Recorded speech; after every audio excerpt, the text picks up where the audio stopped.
The lights come on, the crowd erupts, and somewhere in America, millions hold their breath. This is the Final Four, college basketball's ultimate stage, where legends are made. Every March, 68 college basketball teams begin a journey. Only 4 will make it this far. The Final Four represents the pinnacle of collegiate athletic achievement, earned through blood and determination. It is called March Madness for a reason. Upsets destroy perfect brackets. Underdogs topple giants. Cinderella stories emerge from nowhere, captivating the nation with every impossible victory. The tournament began in 1939, a modest 8-team affair held in Evanston, Illinois. Oregon defeated Ohio State in the inaugural championship, and a uniquely American tradition was quietly born.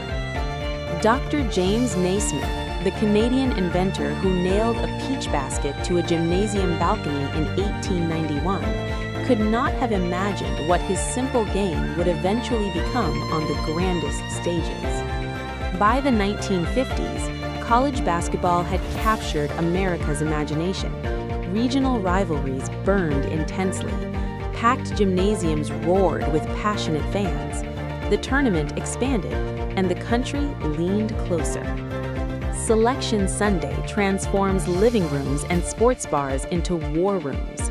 Coaches watch with crossed fingers. Players pray for favorable matchups.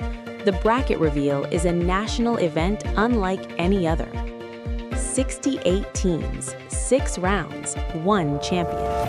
The mathematics of the tournament are merciless, and no program, no matter how powerful, is guaranteed anything once the games begin in earnest. The 1966 championship changed American sports forever. Texas Western's all-black starting 5 faced all-white Kentucky. Their victory was more than basketball. It was a defining moment in civil rights history. Texas Western coach Don Haskins simply played his best players. What followed was a game that cracked open the gates of segregated college athletics and altered the landscape of American sports permanently. UCLA under Coach Wooden became the most dominant dynasty college basketball has ever seen. 10 national championships in 12 years, an unmatched record that may stand for all of time.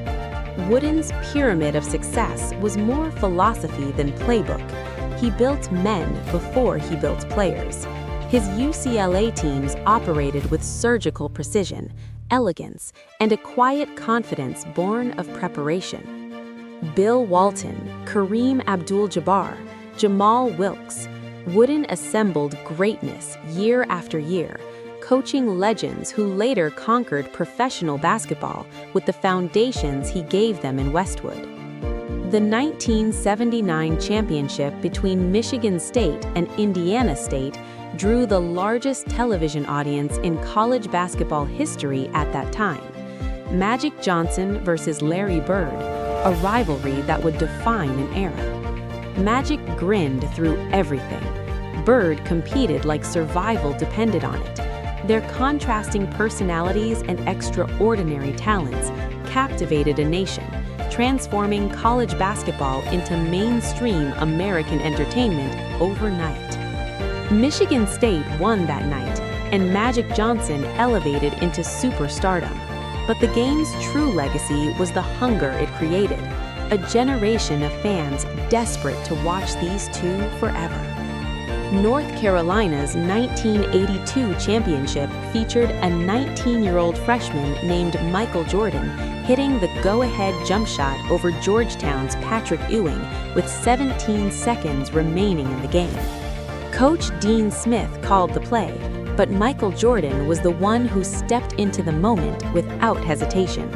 That shot announced to the world that a once-in-a-generation talent had arrived. Jim Valvano's NC State Wolfpack entered the 1983 Final Four as massive underdogs against Houston's Phi Slamma Jamma squad.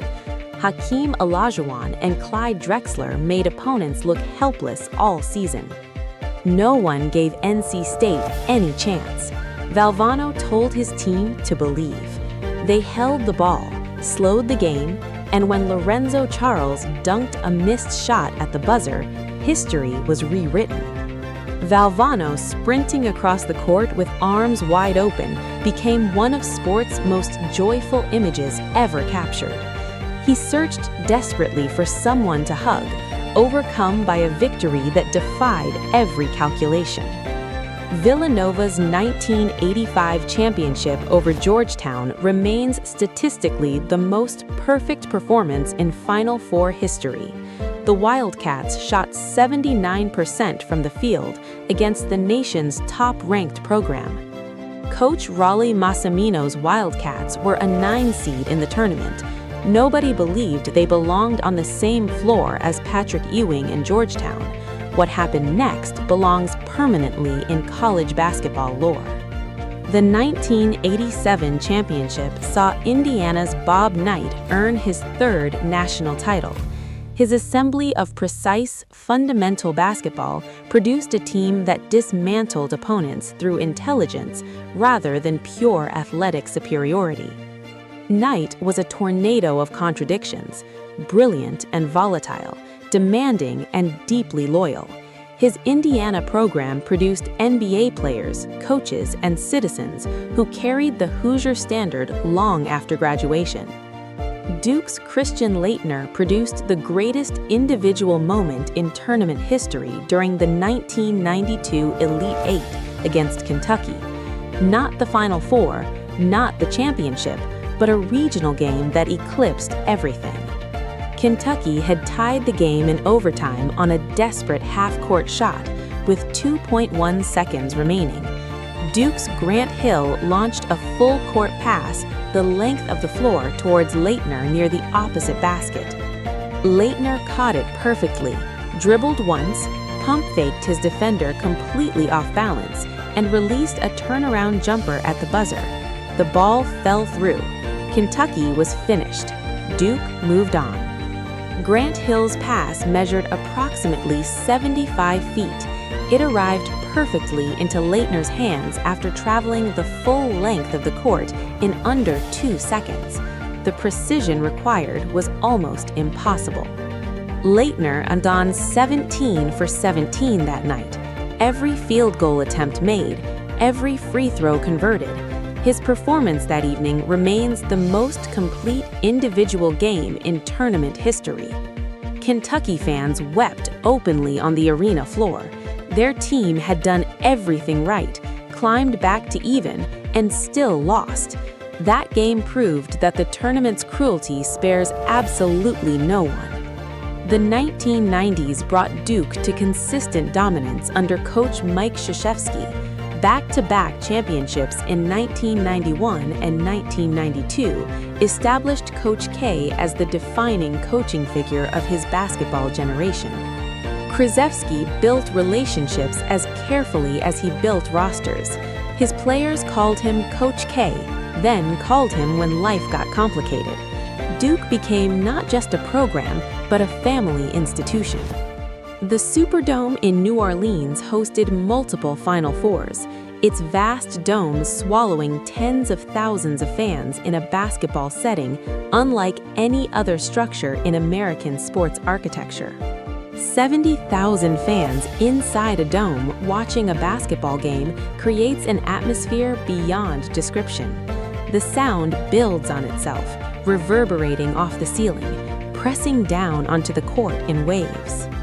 The 2005 Final Four in St. Louis marked the arrival of a new generation of college basketball, where one-and-done freshmen would soon transform how programs recruited, developed, and ultimately lost their star players.